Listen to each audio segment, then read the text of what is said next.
नरेंद्र मोदी के सामने जैसे तैसे इंडी संगठन खड़ा होने की कोशिश कर रहा था, खुद को एकजुट दिखाने का प्रयास कर रहा था, बताने का प्रयास कर रहा था कि हम सब एक हैं।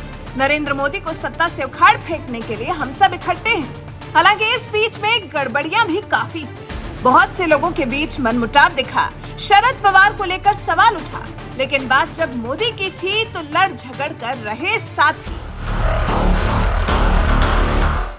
लेकिन ये क्या, नरेंद्र मोदी सरकार के G20 के इंतजाम ने तो लगता है जैसे इंडी संगठन का ये भ्रम ही तोड़ दिया, क्योंकि नीतीश कुमार ने तो अपने साथियों को चकमा दे दिया। G20 के डिनर आयोजन का हिस्सा बन गए नीतीश कुमार, और तो और इसमें तो बंगाल की मुख्यमंत्री ममता बनर्जी ने भी उनका साथ दे दिया।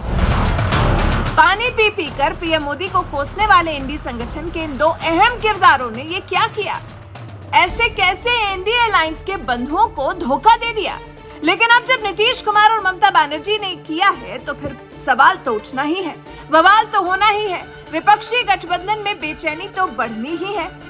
नीतीश कुमार के G20 आयोजन पर बयान ने गर्मी और बढ़ा दी। नीतीश कुमार की तरफ से G20 डिनर को लेकर सब ठीक है, अच्छा ही है वाली बात उनके साथी विरोधियों को ज्यादा अखर रही है।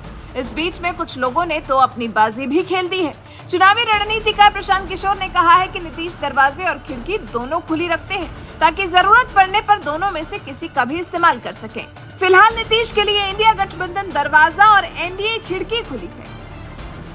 प्रशांत किशोर के अलावा नीतीश कुमार के दिल्ली में रहते वहां पटना में तेजस्वी ने अपनी चाल खेल दी है। तेजस्वी यादव ने मंत्रियों, विधायकों और शीर्ष नेताओं के साथ बैठक कर ली है। इस मीटिंग में तेजस्वी ने 15 दिन के अंदर संगठन को मजबूत करने का निर्देश दिया है। ये लालू के सिग्नल का इशारा है जो उन्होंने मुंबई बैठक के दौरान तेजस्वी को दिया था।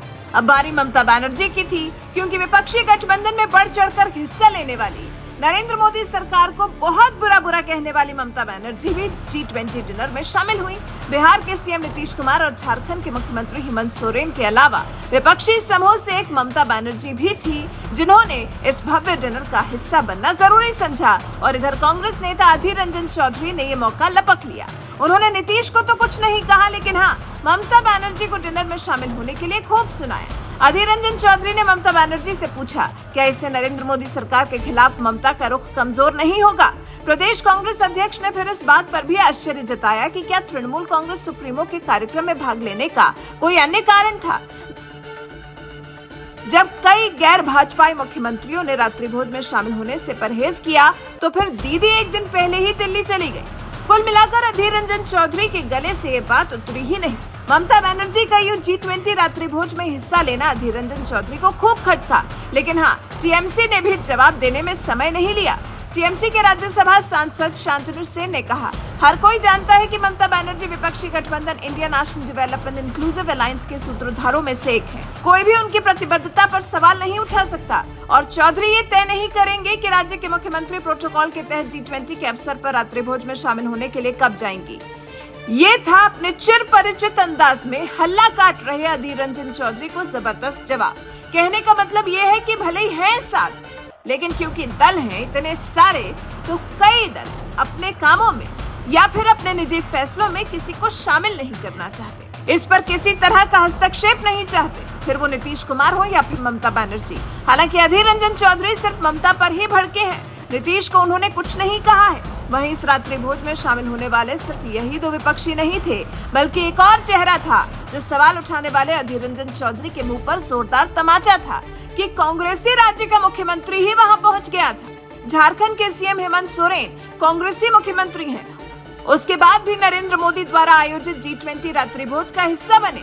आखिर उन्हें क्या कहेंगे अधीर रंजन चौधरी? क्या ये हेमंत सोरेन की अपनी ही पार्टी से बगावत नहीं है, या फिर ये सिक्का अपना है इसलिए कांग्रेस को अखर नहीं रहा है, जबकि कांग्रेसी और कोई भी मुख्यमंत्री इस बैठक का हिस्सा नहीं बना?